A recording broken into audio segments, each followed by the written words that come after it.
So hey guys, welcome back to another video of perfect world and I hope कि तुम लोग बहुत ही ज्यादा अच्छे और मजे में होगे। वीडियो में आगे बढ़ने से पहले कहना चाहूंगी कि अगर इससे पहले का एपिसोड अभी तक चेकआउट नहीं किया है तो पहले जाओ और जाके उसे देख लो, वरना यहाँ में तुम्हें कुछ समझ नहीं आने वाला। और अगर देख लिया है तो बिना किसी देर के आज के इस वीडियो को शुरू करते हैं। सो होमीज, जैसा कि हमने लास्ट एपिसोड में देखा था जहाँ पर शी हाओ, उस प्रिंसेस गर्ल और थर्ड वॉर गॉड, इन तीनों का सामना यहाँ पर फैंग क्लैन के उसी बंदे से हो जाता है, जहाँ पर उसे बहुत ही अच्छे से निपटाने के बाद वो फैंग क्लैन वाला बंदा अपने अंकल को बुला लेता है और उसका अंकल आते साथ ही यहाँ पर शी हाओ और बाकी सबको अपनी पावर से सप्रेस करने में लग जाता है। लेकिन तभी हम देखते हैं कि शी हाओ यहाँ पर अपने उसी बटरफ्लाई की मदद से, जो कि वहाँ पर होली वाटर की वजह से ट्रांसफॉर्म होकर एक एंशिएंट रेनबो बटरफ्लाई में ट्रांसफॉर्म हो गया था, तो शी हाओ उसकी पावर की मदद से यहाँ पर उसके अंकल और फैंग क्लैन के उस बंदे दोनों को ही वहाँ पर निपटा देता है। जिसके बाद ही शी हाओ यहाँ पर बाहर आ जाता है और हमें दिखाया जाता है कि यहाँ पर उस केव में से एक पावरफुल एनर्जी निकलती है, जिससे वहाँ पर एक मिस्टीरियस वेपन हमें नजर आता है। लेकिन वहाँ पर हमें एक और मिस्टीरियस से पर्सन को दिखाया जाता है जिसकी आंखों में फुल किलिंग इंटेंट नजर आता है। और अब आगे तो हमारे इस एपिसोड के स्टार्टिंग में हम देखते हैं कि यहाँ पर सभी लोग उस ऑल्टर्स में से निकल रहे उस स्कल के हाथ को देखकर बहुत ही ज्यादा हैरान हो जाते हैं, क्योंकि यहाँ पर ये हाथ बहुत ही ज्यादा जायंट था। जिसके साथ ही वहाँ पर वो वुमेन कहती है कि इतने सालों बाद वापस आकर बहुत ही ज्यादा अच्छा लग रहा है। जिसके साथ ही हम देखते हैं कि एक एक करके उसके पुर्जे आपस में जुड़ना शुरू हो जाते हैं और फिर यहाँ पर उसकी जायंट फिगर बनने लगती है, जो दिखने में बहुत ही ज्यादा डरावना लगता है। यहाँ पर सारे डिसाइपल्स उसे देखकर पीछे हटने लगते हैं। इसके बाद वो यहाँ पर एक ही झटके में उस थर्ड एल्डर के उस पावरफुल से बैरियर को डिस्ट्रॉय कर देता है। जिसके बाद थर्ड एल्डर यहाँ पर अपने डिवाइन सेंसेस का यूज करके उसकी आइडेंटिटी का पता लगाने की कोशिश करता है। लेकिन हम देखते हैं कि यहाँ पर वो स्कल पूरी तरीके से अपने ओरिजिनल फॉर्म में आ जाता है, जिसके बाद वो पूरी तरीके से ह्यूमंस की तरह बन जाती है। और फिर हमें उसका नाम वैन यी शन बताया गया है, जहाँ पर वो प्रिंसेस उसे देखते साथ ही कहती है कि ये तो एंसेस्टर की बॉडी है, और फिर वो उस पर अटैक कर देती है। लेकिन यी शन उसके अटैक को बहुत इजीली डॉज कर देती है। जिसके बाद वो लेडी कहने लगती है कि अगर मेरी ओरिजिनल बॉडी यहाँ पर होती तो मुझे कभी भी तुम्हारे एंसेस्टर की बॉडी की जरूरत नहीं पड़ती, और इस वक्त तुम्हारे एंसेस्टर की बॉडी का यूज करना मेरे लिए ह्यूमिलिएशन से कम नहीं। यहाँ पर थर्ड एल्डर कहने लगता है कि तुमने यहाँ पर वापस आकर बहुत बड़ी गलती कर दी है और तुमने रूल्स को भी तोड़ा है, और बताओ आखिर यहाँ पर आने का तुम्हारा मकसद क्या है। जिस पर वो बताने लगती है कि मेरा कोई खास मकसद नहीं है, असल में यहाँ पर ये जो रियलम बैरियर है वो ओपन हो चुका है, जिसका मतलब ये है कि रियलम्स के बीच में वॉर स्टार्ट हो चुकी है, तो कोई भी आ जा सकता है, तो तुम्हें इतना ज्यादा शोर नहीं मचाना चाहिए। और अब क्योंकि वॉर स्टार्ट हो चुका है तो क्यों ना सबसे पहले तुम अपने यंगर जनरेशन को भेजो और मैं हमारे यंगर जनरेशन को भेजूंगी और इस फाइट में बहुत ज्यादा मजा आएगा। इसी दौरान वो यहाँ पर अपनी पूरी टीममेट्स को दिखाने लगती है, जहाँ पर एक लड़की कहने लगती है कि ये तो मेरे रेड ड्रैगन वैली के एंसेस्टर की बॉडी है, तुमने इनको भी नहीं छोड़ा। इसके साथ ही हम देखते हैं कि एक एक करके अदर क्लैन के मेंबर्स भी अपने अपने एंसेस्टर की बॉडी को पहचान जाते हैं। जिसके साथ ही हमें बताया जाता है कि असल में एंशिएंट इमॉर्टल वॉर के टाइम पर उनके एंसेस्टर अचानक से गायब हो गए थे, और यहाँ पर उन्हीं गायब हुए एंसेस्टर की बॉडी को ये लड़की पूरी तरीके से कंट्रोल करते हुए इनके अगेंस्ट यूज कर रही है। जिस पर यहाँ पर वैन बताने लगती है कि यहाँ पर ये जो तुम लोग देख रहे हो, इनकी बॉडी असल में तरीके स्टोन वाले चैम्बर में फंस कर रह चुकी थी और इनके अंदर कॉन्शियसनेस नहीं बची, और अब ये बस एक खाली वेसल्स की तरह है जिसे कि मैं यूज कर रही हूँ। यहाँ पर उनमें से एक बताने लगता है कि मैंने इन लोगों के बारे में सुना था कि ये लोग डार्क लैंड से बिलोंग करते हैं और ये एक अजीब टाइप के मेथड्स का यूज करके ऐसा करने में कामयाब होते हैं। यहाँ पर उस डार्क लैंड का सुनते साथ ही शी हाओ अपने मन में याद करते हुए कहता है कि क्या ये वही जगह है जिसे मैं एक बार देख चुका हूँ। जिसके बाद हम देखते हैं कि यहाँ पर वो लड़की आगे सभी से कहती है कि तुम लोग चाहे हमसे फाइट करो या ना करो, लेकिन हम तुम्हारे रियलम को पूरी तरीके से डिवोर करने वाले। सुनकर यहाँ पर वो प्रिंसेस थर्ड एल्डर के पास आते हुए कहती है कि थर्ड एल्डर, यहाँ पर इन लोगों ने हमारे बहुत से इनहेरिटेंस वाले एंसेस्टर को ट्रैप करके रखा हुआ है, और अगर उन्हें वापस लाने का कोई एक सिंगल चांस भी है तो हमें इस मौके को जाने नहीं देना चाहिए। जिस पर थर्ड एल्डर भी एग्री करते हुए कहता है कि लेकिन ये बहुत ही बड़ा गैम्बल होगा, क्योंकि ये लोग पूरी तैयारी के साथ आए हैं और हमारी अभी कोई भी प्रिपरेशन नहीं हुई। जिस पर वहाँ मौजूद बाकी के डिसाइपल्स कहते हैं कि थर्ड एल्डर, हमें से कोई भी मरने से नहीं डरता, यहाँ पर हमारे एंसेस्टर की इंसल्ट की गई है और हमें इसका बदला हर हाल में लेना होगा।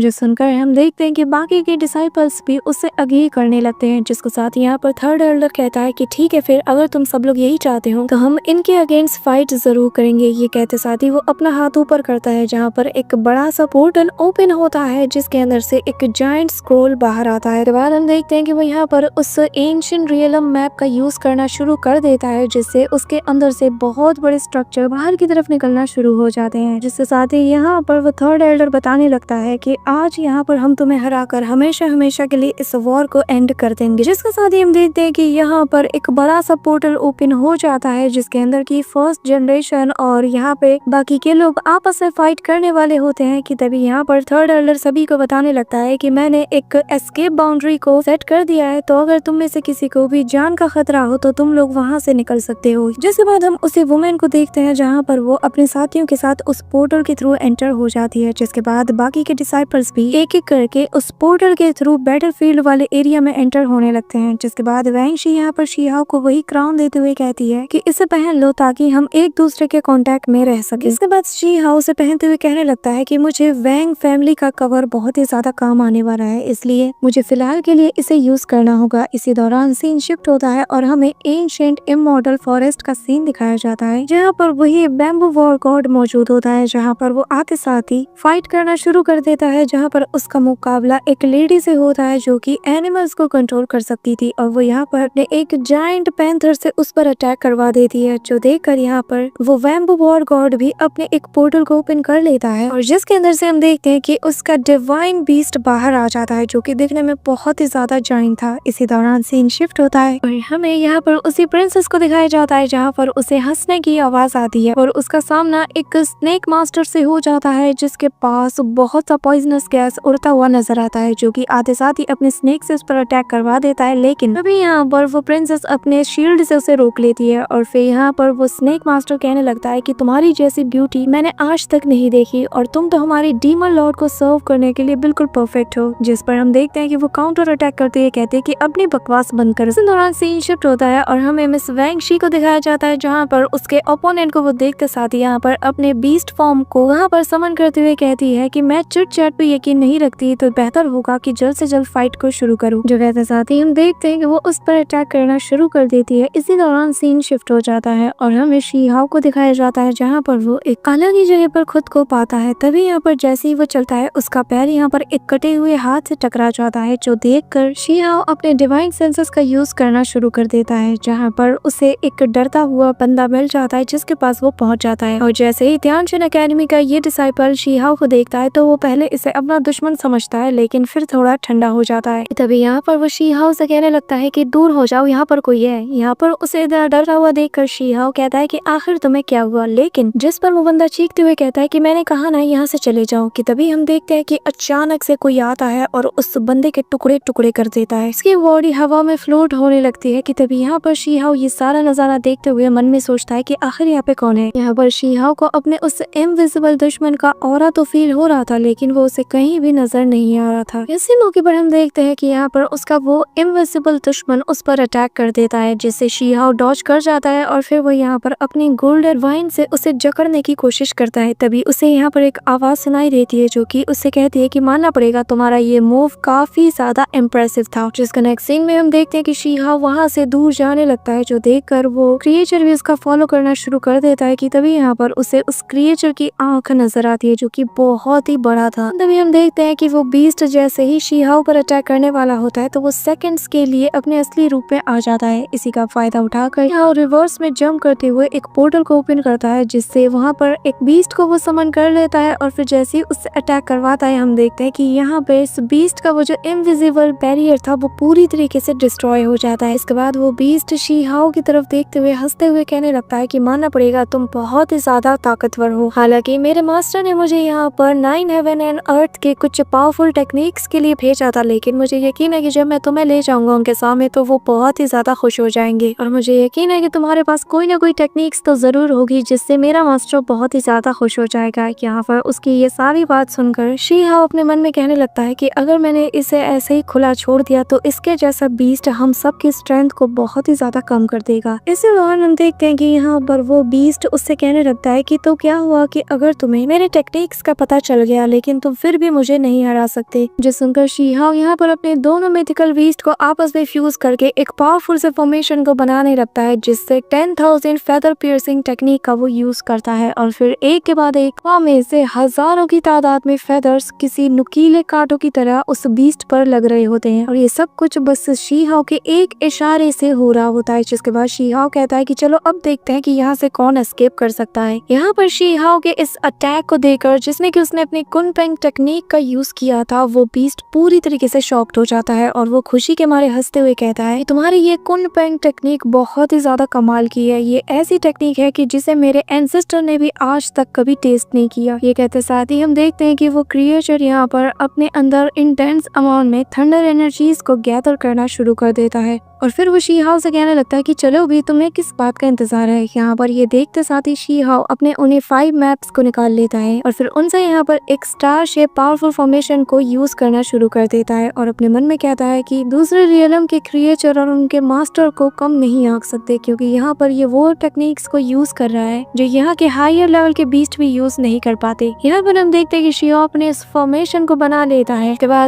बाद एक वो अपने 6 पैथ ऑफ रीइंकार्नेशन स्किल्स का यूज करना शुरू कर देता है, जो देखकर वो क्रिएचर भी कहता है कि दोबारा ये 6 पैथ ऑफ रीइंकार्नेशन स्किल मेरा कुछ नहीं बिगाड़ सकता। ये कहते साथ ही यहाँ पर वो अपनी बहुत ही पुरानी एंशिएंट स्किल्स का यूज करते हुए कहता है कि हमारी ये एंशिएंट स्किल सालों से जनरेशन बाय जनरेशन इनहेरिट किया गया है और आज मैं इसका यूज करके तुम्हें यहाँ पर मार डालूंगा। ये कहते साथ ही वो स्पेस में क्रैक बनाते हुए एंशिएंट स्किल्स का यूज करता है, जो देखकर शी-हाओ भी यहाँ पर थोड़ा पैनिक कर जाता है। और फिर शी-हाओ उससे कहने लगता है कि चलो फिर, अगर ये बैटल एंशिएंट स्किल्स का है तो फिर मेरे पास भी कुछ है जिससे कि मैं तुम्हें आज यहाँ पर सरप्राइज करने वाला हूँ। इसके बाद वो बीस्ट उस पर अटैक करता है तो शी-हाओ यहाँ पर शील्ड बना लेता है और फिर वो कहने लगता है कि मुझे तुमसे डरने की कोई जरूरत नहीं। बस फिर क्या, हम देखते हैं कि शी-हाओ यहाँ पर अपनी सेकंड हेवनली स्किल को भी एक्टिवेट कर देता है, जो देखकर वो बीस्ट भी शॉक्ड हो जाता है और कहता है कि क्या ये एक साथ 2 हेवनली स्किल्स का यूज कैसे कर सकता है। इस दौरान हम शी-हाओ को देखते हैं जहाँ पर वो अपने थंडर एम्परर की पावर का भी यूज करना शुरू कर देता है, जिससे उसकी आईज ग्लो करती हैं और फिर दोनों हेवनली स्किल्स का यूज करते हुए वो उन्हें आपस में फ्यूज करके यूनिवर्स डिफाइंग नाम के इस अटैक को प्रिपेयर कर लेता है, जो देखकर यहाँ पर वो बीस्ट पहले तो पैनिक कर जाता है, लेकिन फिर वो यहाँ पर अपने वॉइड क्रैशिंग नाम के टेक्निक का यूज करते हुए अपने जायंट पाम से उस पर अटैक करता है और कहता है कि क्या तुम मुझसे बच सकते हो। लेकिन जैसे ही वो अटैक करता है, शी-हाओ यहाँ पर अपनी शील्ड से उसे रोक लेता है और फिर एक और पावरफुल अटैक को उस शील्ड के साथ फ्यूज कर देता है, जिससे उसकी कैपेबिलिटी पहले से कई गुना ज्यादा बढ़ जाती है, जो देखकर यहाँ पर ये बीस्ट भी अपने अटैक का डायमीटर बढ़ा देता है और फिर एक बड़े से मीटियोर से उस पर अटैक कर देता है, जो देखकर शी-हाओ भी पीछे नहीं हटता और लगे हाथ ये भी यहाँ पर एक बड़े से मीटियोर से उस पर अटैक कर देता है। और जैसे ही ये दोनों आपस में फ्यूज करते हैं, वहाँ पर एक जोरदार धमाका होता है, जिसके साथ ही हम देखते हैं कि दोनों यहाँ पर फुल फाइटिंग मूड में आ जाते हैं और अपने बेस्ट अटैक को प्रिपेयर करके तेजी से एक दूसरे की तरफ बढ़ते हैं। जहाँ पर जैसे ही दोनों आपस में कोलाइड करते हैं, हम देखते हैं कि वहाँ पर यूनिवर्स को फाड़ देने वाली एक बहुत बड़ा एक्सप्लोजन होता है, लेकिन दोनों ही यहाँ पर दूर हट जाते हैं और फिर शी-हाओ फाइनली अपना दोबारा से यूनिवर्स डिफाइंग नाम के उस अटैक को कर देता है, जो देखकर यहाँ पर वो बीस्ट पूरी तरीके से पैनिक कर जाता है, क्योंकि उसे दूसरा अटैक प्रिपेयर करने तक का टाइम नहीं मिला। जो देखकर यहाँ पर वो बीस्ट अपने मुंह से पावरफुल एनर्जी निकालकर उस अटैक को नलीफाई करने की कोशिश करता है, लेकिन फिर वहाँ पर एक बहुत बड़ा एक्सप्लोजन होता है, इतना बड़ा कि नेक्स्ट सीन में हम देखते हैं कि शी-हाओ पूरी हालत में इंजर्ड होता है, उसके मुंह से खून निकलता है और यहाँ पर उसका 6 पैथ ऑफ रीइंकार्नेशन स्क्रोल भी पूरी तरीके से शैटर्ड होने लगा था। जिसके बाद यहाँ पर वो बीस्ट कहने लगता है कि तुम्हारा ये जो हेवनली स्किल है, इसकी एक कमजोरी ये है कि तुम इस 9 मिनट से ज्यादा यूज नहीं कर सकते और इसी वजह से तुम अब तक सरवाइव कर पाए हो, लेकिन अब तुम मारे जाओगे। जिस पर शी-हाओ अपनी आंखें खोलता है और दोबारा से अपनी हेवनली स्किल्स का यूज करते हुए कहता है कि 9 बार की लिमिट सच है, लेकिन वो रूल सिर्फ ऑर्डिनरी लोगों पर लागू होता है, ना कि मुझ पर। जो कहते साथ ही शी-हाओ यहाँ पर अपनी पावर का फुल पोटेंशियल तक यूज करना शुरू कर देता है, जिससे हम देखते हैं कि आसपास की जगह कांपना शुरू कर देती है और वहाँ का पूरा स्ट्रक्चर बदलना शुरू कर देता है। हर एक चीज यहाँ पर दोबारा से रीबिल्ड होने लगती है, जो देखकर यहाँ पर ये बीस्ट भी डर जाता है और कहता है आखिर ये किस टाइप की टेक्निक है। मैंने हजारों सालों तक काउंटलेस हेवनली स्किल्स का यूज किया है, लेकिन मैंने आज तक तुम्हारे जैसे किसी का सामना नहीं किया। किसी भी इंसान के लिए इन लिमिट्स को सरपास करना कोई मामूली बात नहीं है, तो भला तुम ये कैसे कर रहे हो। वहीं दूसरी तरफ हम शी-हाओ को देखते हैं, जहाँ पर वही इसने तो बिल्कुल सोच ही रखा था कि आज मैं यहाँ पर टीआरपी के सारे रिकॉर्ड तोड़ दूंगा। और फिर हम देखते हैं कि यहाँ पर वो दोबारा से अपने यूनिवर्स डिफाइंग अटैक को प्रिपेयर करने लगता है और फिर उसे करते हुए कहता है कि मैं जानता हूँ कि तुम्हारी पावर और कुछ नहीं, बस तुम दूसरों को मार के उनके हेवनली स्किल को और कर लेते हो, जिसमें तुम्हारी कोई भी मेहनत नहीं लगती, बस तुम्हें किसी को मारना है। लेकिन मैं तुम्हारे जैसा नहीं हूँ, मैंने हर एक स्किल को खुद सीखा है, खुद प्रैक्टिस किया है, तो तुम कभी नहीं समझ सकते कि आखिर एक हेवनली स्किल की लिमिट क्या है और उसे ब्रेक थ्रू करने के लिए क्या चाहिए। जिसके बाद हम देखते हैं कि शी-हाओ का ये यूनिवर्स डिफाइंग अटैक अब अवेकन हो जाता है, जो कि अपने एक और नए स्टेज पर पहुंच जाता है, जो दिखने में बहुत ही ज्यादा टेरिफाइंग था। जो देखकर यहाँ पर वो बीस्ट इस हद तक डर जाता है कि वो यहाँ पर लोटस बैरियर नाम के अटैक को प्रिपेयर करते हुए कहता है कि मुझे तुम जैसे इंसान से सीखने की जरूरत नहीं। इसी दौरान हम देखते हैं कि वहाँ पर वो तीनों फ्लावर्स को फुली ब्लूम कर लेता है और फिर जैसे ही शी-हाओ यहाँ पर अपना यूनिवर्स डिफाइंग अटैक उसकी तरफ थ्रो करता है, हम देखते हैं कि वो बंदा भी अपने 3 फ्लावर्स को उसकी तरफ एज अ शील्ड के तौर पर आगे कर देता है। जिसके साथ ही जैसे ही वो दोनों अटैक आपस में कोलाइड करते हैं, वहाँ पर एक बहुत ही पावरफुल एनर्जी फ्लक्चुएशन होता है, जो देखकर शी-हाओ कहने लगता है कि आखिर ये बीस्ट ने पावरफुल स्किल्स को कैसे डिवोर कर सकता है। इसी के साथ जैसे जैसे वक्त बीतता जाता है, दोनों ही अपना फोर्स बढ़ाने लगते हैं, जिस वजह से दोनों के ही अटैक एक दूसरे से कोलाइड होने की वजह से नलीफाई हो जाते हैं। लेकिन यहाँ पर वो बीस्ट अपने उन्हीं 3 फ्लावर के पैटर्न से एक और अटैक क्रिएट कर लेता है, जो देखकर शी-हाओ यहाँ पर पीछे नहीं हटता और अपने उन्हीं डिवाइन लोटस को बाहर निकाल लेता है। जिसके साथ ही वो दोनों लोटस से उस पर वार कर देता है, लेकिन हेवनली स्किल्स ना होने की वजह से वो ज्यादा देर टिक नहीं पाता। जिसके साथ ही वो बीस्ट कहने लगता है कि तुम्हारे पास अब कोई भी हेवनली स्किल नहीं बची है, देखता हूँ कि आखिर तुम कब तक मेरे आगे सरवाइव कर पाते हो। ये कहते साथ ही तभी वो शी-हाओ को एक बड़े से पगोड़ा के अंदर ट्रैप कर लेता है। जिसके साथ जैसे ही शी-हाओ अपनी आंखें खोलता है, उसके सामने एक बहुत बड़ा आग का बवंडर मौजूद था। सिर्फ उसके आसपास फ्लेम्स जल रही थी और शी-हाओ को पेन हो रहा था। जिसके साथ ही यहाँ पर वो बीस्ट हंसते हुए कहने लगता है, तुम जैसे कीड़े से मेरा बहुत बार सामना हो चुका है। वो बात अलग है कि तुम्हें पकड़ने में मुझे ज्यादा टाइम लग गया और एक बार मैं तुम्हें मार कर तुम्हारी बॉडी को हासिल कर लूं, जिसके बाद तुम्हारी बॉडी मेरे ग्रेट दाव फ्लावर के लिए एक बहुत ही अच्छी नरिशमेंट साबित होगी। जिसके बाद वो बीस्ट उस पगोड़ा के अंदर मौजूद उस फर्नेस को एक्टिवेट कर देता है और फिर शी-हाओ को रिफाइन करना शुरू कर देता है, जिससे शी-हाओ खुद को बहुत ही ज्यादा बंधा हुआ महसूस कर रहा था। उसे समझ नहीं आ रहा था कि आगे वो क्या करे। जिसके साथ ही वो अपने मन में कहता है कि मैंने अभी थोड़ी देर पहले अपने एलिक्स पैथ ऑफ रीइंकार्नेशन वाले हेवनली स्किल को बहुत ज्यादा यूज कर लिया और मैं ऐसा नहीं कर सकता। जिसके साथ ही वो यहाँ पर कल्टीवेट करना शुरू कर देता है और कहता है कि मैं अपनी खुद की फाउंडेशन तक को भूल चुका था और मैं बहुत ज्यादा उस पर रिलाई करने लगा था, लेकिन मैं ऐसी बहुत सी सिचुएशन से बाल बाल बचकर निकला हूँ। कहते साथ ही वो अपने दोनों हाथ में उन्हीं डिवाइन लोटस को क्रिएट कर लेता है और उन दोनों को अपने हाथों में लेकर फुल पोटेंशियल पर यूज करते हुए कहता है कि मैं इस सिचुएशन से भी जिंदा बाहर निकलूंगा और मुझे इस बात कोई भी शक नहीं। ये कहते साथ ही वो जैसे ही उन दोनों फ्लावर का यूज करता है, यहाँ पर बाहर उस पगोड़ा के अंदर हलचल होते हुए वो बीस्ट साफ देख पा रहा था। जिसके बाद हम देखते हैं कि यहाँ पर इतनी ज्यादा हलचल होती है कि कुछ भी नजर नहीं आता और फिर फाइनली यहाँ पर हमें शी-हाओ 3 इमोर्टल्स ऑरा वाले फॉर्म में नजर आता है और वो अपने उसी एंशिएंट बॉडी वाले फॉर्म में एक पावरफुल अटैक इस पर कर देता है, जिससे शी-हाओ के उस सीलिंग स्पेल की वजह से यहाँ पर ये बीस्ट अपने डिफेंस में कोई भी शील्ड या अटैक नहीं कर पाता, जो देखकर वो भी शॉक्ड हो जाता है। और फिर हम देखते हैं कि शी-हाओ उससे कहने लगता है कि तुम्हारी आज जितने भी डिवोरिंग टेक्निक्स है, आज मैं यहाँ पर उन सभी को खत्म कर दूंगा। जो कहते साथ ही शी-हाओ उस पर एक अटैक करके उसे दूर गिरा देता है, लेकिन वो फिर भी बस नहीं करता, उसके पास जाकर पंजों की बौछार कर देता है, जिससे उसके दांत तक टूट जाते हैं। यहाँ पर दांतों का साइज दिखाया जाता है जो कि बहुत ही ज्यादा बड़ा होता है। इसी दौरान हम देखते हैं कि शी-हाओ उसके कंधे पे चढ़कर उस पर मुक्के की बारिश करना शुरू कर देता है। देखकर यहाँ पर वो बीस्ट कहने लगता है कि आखिर तुम्हारी हिम्मत कैसी हुई मेरे ऊपर सवार होने की। लेकिन शी-हाओ यहाँ पर किसी पागल की तरह उस पर बस घूंसों की बारिश करना शुरू कर देता है, जो देखकर वो बीस्ट भी कहने लगता है एक बार बस मुझे यहाँ से निकलने दो, फिर मैं तुम्हारा वो हाल करूंगा कि तुमने सोचा भी नहीं होगा। लेकिन शी-हाओ उसे कहने लगता है कि आज मैं तुम्हारी सारी इविलनेस को बाहर निकाल फेंकूंगा। शी-हाओ अपना दोनों हाथ मुट्ठी बनाता है और हवा में उठाकर एक जोरदार अटैक सीधा उसके चेस्ट पर लैंड करता है, जिससे यहाँ पर उस बीस्ट को बहुत ही ज्यादा पेन होता है और आसपास की धरती पूरी तरीके से कांप उठती है। और इस मौके का फायदा उठाकर वो बीस्ट शी-हाओ को पीछे की तरफ धकेलते हुए वहाँ से एस्केप करने लगता है, जिसके बाद शीहाओ यहाँ पर पूरी तरीके से मूड में आ जाता है और फिर यहाँ पर अपनी कुनपेंग टेक्निक का यूज करता है, जिसके साथ ही दोनों को फ्यूज करते हुए वहाँ पर एक घुमा के जोरदार पंच सीधा जाकर उस बीस्ट की तरफ जड़ देता है, जो देखकर वो बीस्ट भी हैरान हो जाता है। और जैसे उसका पंच लैंड करता है वहाँ पर कानों को चीर देने वाली एक जोरदार धमाका होता है। So that's it for today guys. I hope कि तुम सबको आज की ये वीडियो काफी ज्यादा पसंद आई होगी। अगर हाँ तो वीडियो को लाइक करना, चैनल पे नए हो तो सब्सक्राइब करना। और मेरा गला थोड़ा खराब है इसीलिए तुम्हें वॉइस थोड़ी स्ट्रेंज साउंड कर रही होगी। तो मिलते हैं नेक्स्ट वीडियो में, तब तक के लिए बाय।